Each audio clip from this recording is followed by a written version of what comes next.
Namaste ಎಲ್ರಿಗೂ. Hi my dear student. See, last class ನಾವು 8th standard second lesson LBA notes ಅಲ್ಲಿ choose the correct answer and 1 marks question and answers ನ discuss ಮಾಡಿದ್ವಿ. See third main ನೋಡಿ, answer the following questions in 2 sentence, 2 marks questions. 33 ನೋಡಿ, explain the structure of a cell. ಇಲ್ಲೇ ಕೊಟ್ಟಿದ್ದಾರೆ average ಯಾವುದು, difficult ಯಾವುದು, easy questions ಯಾವುದು ಅಂತ ನೋಡಿಕೊಂಡು ಓದ್ಕೊಳ್ಳಿ. See 33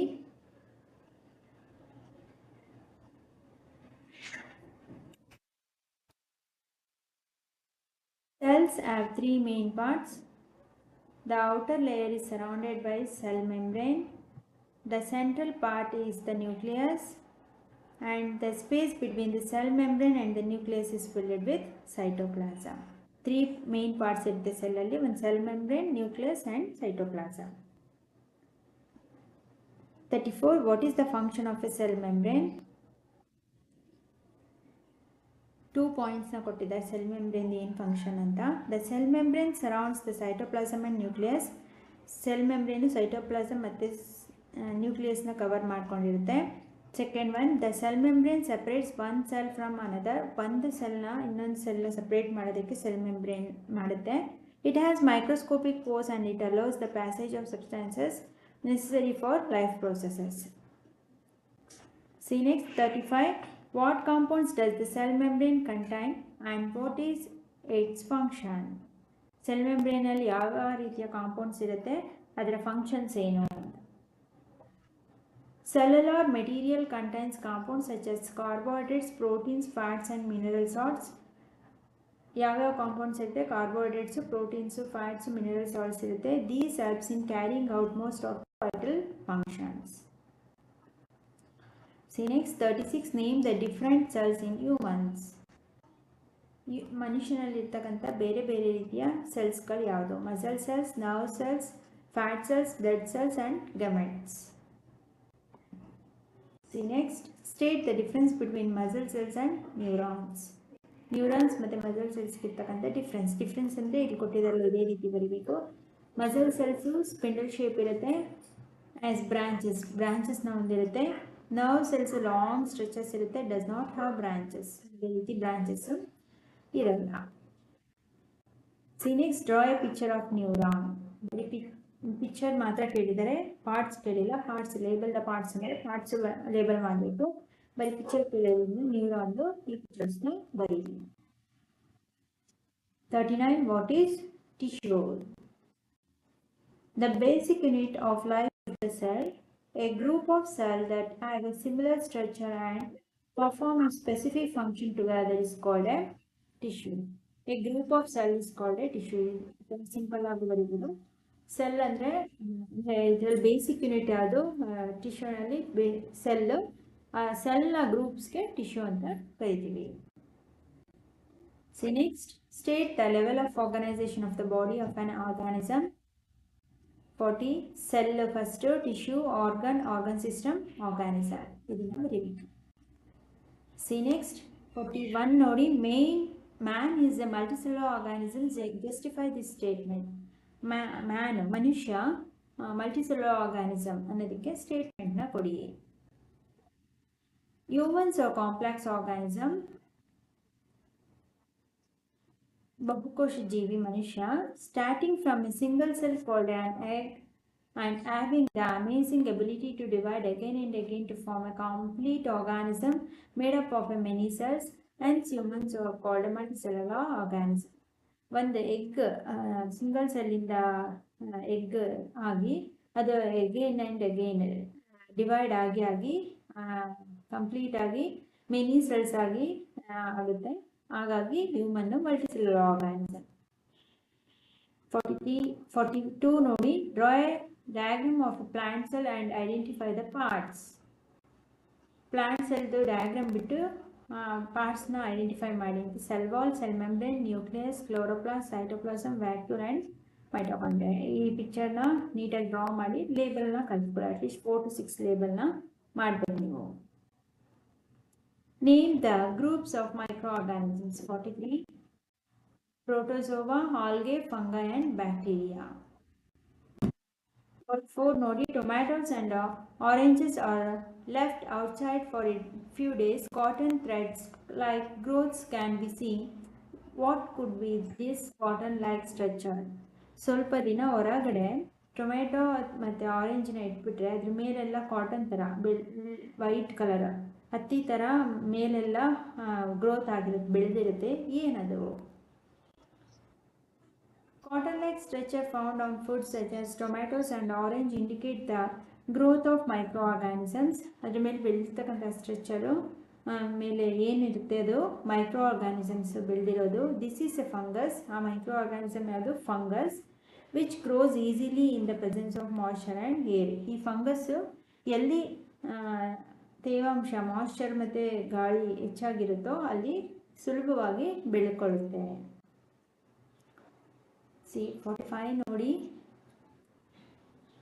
What are the organisms found in colloidal mixture of soil? Bread mold, fungus, algae, bacteria. 46. What are the difference between bacteria and fungi? Bacteria and fungi difference ಏನು?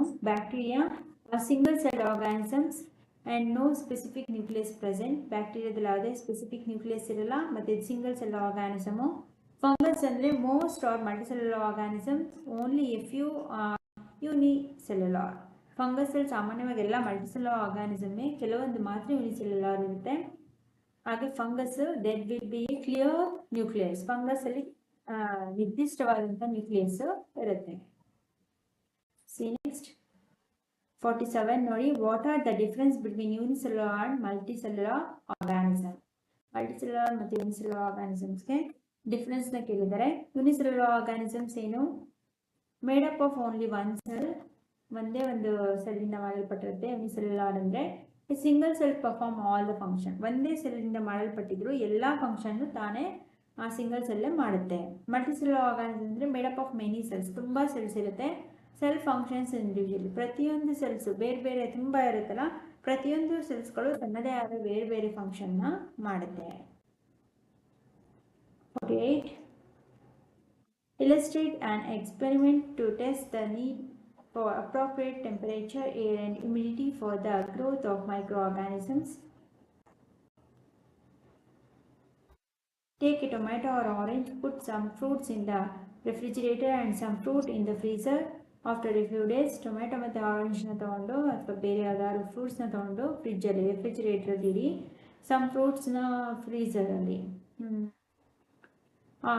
ಸ್ವಲ್ಪ ದಿನ ನಂತರ ವರೆಗೂ ಇಡಿ. You can see the growth of microorganisms like cotton on the fruits that are outside, but no microorganisms are found in fruits that are in refrigerator.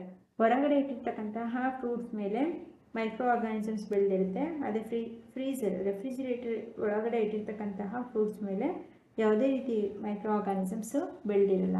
This tells us that the right temperature and humidity are necessary for the growth of micro organisms. ಇದರಿಂದ ಏನು ಗೊತ್ತಾಗುತ್ತೆ ನಮಗೆ? ಯಾವುದೇ ಒಂದು micro ಆರ್ಗಾನಿಸಮ್ಸ್ಗಳು ಬೆಳಿಬೇಕು ಅಂದರೆ ಅದಕ್ಕೆ specific temperature ಮತ್ತು ಹ್ಯುಮಿಡಿಟಿ ಇದ್ದರೆ ಮಾತ್ರ ಅದು ಬೆಳೆಯೋದು ಅಂತೇಳಿ ಗೊತ್ತಾಗುತ್ತೆ. ತುಂಬ ಕೂಲಲ್ಲಿಟ್ಟರು ಯಾವುದೇ ಮೈಕ್ರೋ ಆರ್ಗಾನಿಸಮ್ಸ್ಗಳು ಗ್ರೋತ್ ಆಗಲ್ಲ, ಹೈ ಟೆಂಪರೇಚರ್ ಇದ್ದರೂ ಆಗಲ್ಲ. ನೆಕ್ಸ್ಟ್ 49 ನೋಡಿ. The curd becomes more sour when left out for a day without being used. Give two possible explanations for this observation. ತುಂಬ ದಿನ ಇಟ್ಟಂತಹ ಮೊಸರು ಹುಳಿಯಾಗುತ್ತೆ ತುಂಬ. ಯಾಕೆ? ಅದಕ್ಕೆ possible reasons observation. Lactobacillus bacteria are the microorganisms that are curdle milk. Lactobacillus ಎಂಬ bacteria ಅನ್ನೋದು ಒಂದು micro organism ಆಗಿದ್ದು ಅದು ಹಾಲನ್ನು ಮೊಸರನ್ನಾಗೋದಕ್ಕೆ ಸಹಾಯ ಮಾಡುತ್ತೆ. When curd is left out at, ಮೊಸರನ್ನು ನಾವು ಹೊರಗಡೆ ಇಟ್ಟರೆ ರೂಮ್ ಟೆಂಪರೇಚರಲ್ಲಿ, the bacteria the curd releases more lactic acid. Bacteria, ಮೊಸರಿನಲ್ಲಿರ್ತಕ್ಕಂಥ ಬ್ಯಾಕ್ಟೀರಿಯಾ ಹೆಚ್ಚು ಲ್ಯಾಕ್ಟಿಕ್ ಆ್ಯಸಿಡನ್ನು ಉಂಟು ಮಾಡುತ್ತೆ. This makes us the curd more sour. ಇದರಿಂದಾಗಿ ಮೊಸರು ಡೇ ಬೈ ಡೇ ತುಂಬ ಹುಳಿ ಆಗ್ತಾ ಹೋಗುತ್ತೆ. ಸಿ ನೆಕ್ಸ್ಟ್ 4th ಮೇನ್ ನೋಡಿ. Answer the following questions in 3 marks. 3 marks question and answers. So 50. How are microorganisms helpful in food production? Food ಪ್ರೊಡಕ್ಷನಲ್ಲಿ micro organisms ಹೇಗೆ ಸಹಾಯ ಮಾಡುತ್ತೆ? Some micro organisms make their own food. In doing so they release oxygen and produce more than half of the earth oxygen supply. ಕೆಲವೊಂದು micro ಆರ್ಗಾನಿಸಮ್ಸ್ಗಳು ತಾವೇ ಆಹಾರವನ್ನು ಮಾಡ್ಕೊಳ್ಳುತ್ತೆ. ಇನ್ನು ಕೆಲವು oxygen release oxygen and produce more than half of the earth oxygen supply. 51. How can a cell or absorbed using onion peel? ಇದಕ್ಕಿನ್ನ ಇದೆ. Take an onion bulb and remove the thin transparent layer from its inner surface. ಹಾಗೆ ಅದನ್ನು ಮೇಲೆ thin ಲೇಯರನ್ನು ತೆಗೆದು ಅದರ ಒಳಗಿನ ಪದರವನ್ನು ತಗೊಳ್ಳಿ. Place this onion peel in a petri dish with a few drops of safranine for 30 seconds. This will give the cell a pink color and help to it be seen clearly. ತೊಗೊಂಡಿರ್ತಕ್ಕಂಥ petri ಡಿಶ್ಗೆ ಹಾಕಿ safranin ಡ್ರಾಪ್ನ ಹಾಕಿ 30 seconds ಹಾಗೆ ಬಿಡಿ. ಅದು ತೊಗೊಂಡಿರ್ತಿರಲ್ಲ part onion peel ಅದು ಸ್ವಲ್ಪ ಪಿಂಕಿಶ್ ಕಲರ್ ಬರುತ್ತೆ, ಅಂದರೆ ಕ್ಲಿಯರಾಗಿ ನೋಡೋದಕ್ಕೆ ಹೆಲ್ಪ್ ಆಗುತ್ತೆ. ನಾವು carefully place the strained onion peel on the glass slide using thin brush.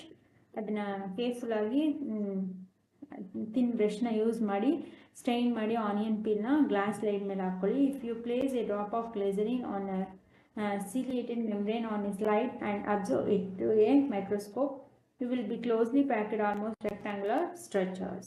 ಅಲ್ಲಿ ನೀಟಾಗಿ ಮೈಕ್ರೋಸ್ಕೋಪಲ್ಲಿ ನೋಡಿದರೆ ನಿಮಗೆ ಹತ್ತಿರ ಇರ್ತಕ್ಕಂಥ ಕ್ಲೋಸ್ಲಿ ಪ್ಯಾಕ್ ಆಗಿರ್ತಕ್ಕಂಥ ರೆಕ್ಟಾಂಗುಲರ್ ಸ್ಟ್ರಕ್ಚರು ಕಾಣುತ್ತೆ. ಇದಕ್ಕೆ ನೋಡಿ ಇನ್ನೂ ಇದೆ. Lactobacillus bacteria, curd meal and some algae are used as a health supplement and some as a medicines. ಇನ್ನು ಫುಡ್ಡಲ್ಲಿ ಹಾಲನ್ನು ಮೊಸರನ್ನಾಗಿ ಮಾಡೋದಕ್ಕೆ ಉಪಯೋಗಿಸುತ್ತಾರೆ. ಹಾಗೆ ಮೆಡಿಸಿನ್ ತಯಾರಿಕೆಯಲ್ಲಿ ಕೆಲವೊಂದು ಆಲ್ಗೆಗಳನ್ನು ಉಪಯೋಗಿಸ್ಕೊಳ್ತಾರೆ. ಮೈಕ್ರೋ ಆರ್ಗಾನಿಸಮ್ಸ್ ಯೂಸಸ್ ಅದ. ಸಿ ನೆಕ್ಸ್ಟ್ 52 ನೋಡಿ. How are plant cell different from animal cells? Animal cell ಮತ್ತು ಪ್ಲಾಂಟ್ ಸೆಲ್ಗೆ ಏನು ಡಿಫ್ರೆನ್ಸ್ ಕೊಟ್ಟಿದ್ದಾರೆ ನೋಡಿ. Plant cell has a cell wall, animal cells cell membrane ಇರುತ್ತೆ. ಇದರಲ್ಲಿ food vacuoles will larger, plant ಸೆಲ್ಲಲ್ಲಿ food vacuoles is smaller. Animal cell plastics are present. Plant ಸೆಲ್ಲಲ್ಲಿ plastics ಇರುತ್ತೆ, ಇದರಲ್ಲಿ plastic absent. Lysosome is not found. Plant ಸೆಲ್ಲಲ್ಲಿ lysosome is present. See next 53. How do cell in plant and animals differ and have a similarities functionally and structurally? 53. Plants have plastids in a part of a plant which help them to look green and perform photosynthesis.